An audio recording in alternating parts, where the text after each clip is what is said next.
ನಮಸ್ತೆ, ನನ್ನ ಹೆಸರು ಸ್ಮಿತಾ. ನಾನು 7ನೇ ತರಗತಿಯಲ್ಲಿ ಓದುತ್ತಿದ್ದೇನೆ. ನಮಸ್ತೆ, ನನ್ನ ಹೆಸರು ಅಂಜಲಿ. ನಾನು 7ನೇ ತರಗತಿಯಲ್ಲಿ ವ್ಯಾಸಂಗ ಮಾಡುತ್ತಿದ್ದೇನೆ. ನಿಮಗೆ ಗೊತ್ತೇ ಕನ್ನಡ ರಾಜ್ಯೋತ್ಸವ ಏಕೆ ಆಚರಿಸುತ್ತಾರೆಂದು?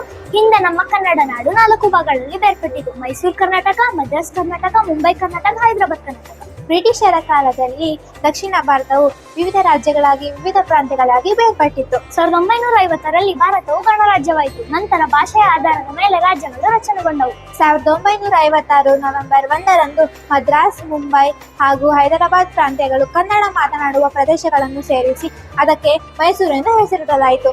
ಇದರಲ್ಲಿ ಉತ್ತರ ಕರ್ನಾಟಕ, ಹಳೆ ಮೈಸೂರು ಮತ್ತು ಮಲೆನಾಡು ವಿವಿಧ ಭಾಗಗಳಾಗಿದ್ದವು. 1973 ಕರ್ನಾಟಕದ ಮುಖ್ಯಮಂತ್ರಿಯಾಗಿದ್ದಂತಹ ಶ್ರೀ ದೇವರಾಜ ಅರಸರು ಕರ್ನಾಟಕ ಎಂದು ಮರುನಾಮಕರಣ ಮಾಡಿದರು. ನಮ್ಮ ಭಾಷೆ ಮತ್ತು ಸಂಸ್ಕೃತಿಯನ್ನು ಉಳಿಸಿಕೊಳ್ಳುವುದಕ್ಕಾಗಿ ಶಿವರಾಮ ಕಾರಂತರು, ಕುವೆಂಪು, ಮಾಸ್ತಿ ವೆಂಕಟೇಶಯ್ಯಂಗಾರ್, ದ.ರಾ ಬೇಂದ್ರೆ ಮುಂತಾದವರು ಕರ್ನಾಟಕದ ಏಕೀಕರಣಕ್ಕಾಗಿ ಹೋರಾಡಿದರು. ಧನ್ಯವಾದಗಳು.